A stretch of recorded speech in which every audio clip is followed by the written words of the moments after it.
Hello, this is the Lockpicking kid, and I'm just gonna show you my new picks that I got.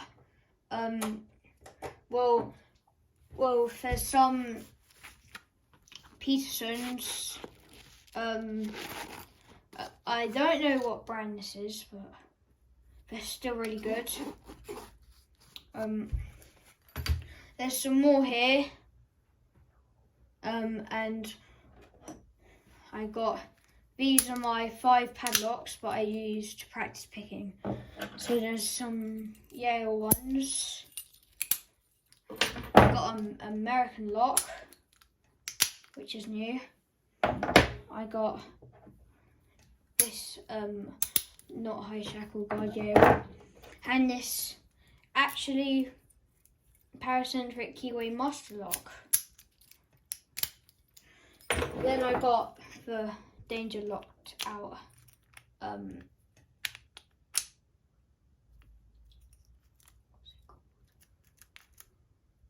A-bus. Yeah, that's what it is.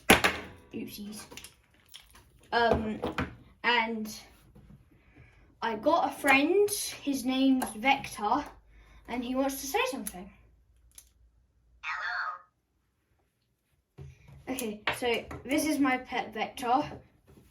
He is the king of all the cats, and he is my new pet. Also today I cracked this gym box combination padlock.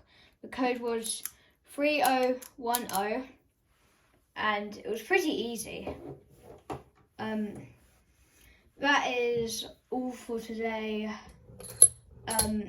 And do you want to say something else, Vector? Please subscribe to the Lockpicking Kid. Do what Vector says!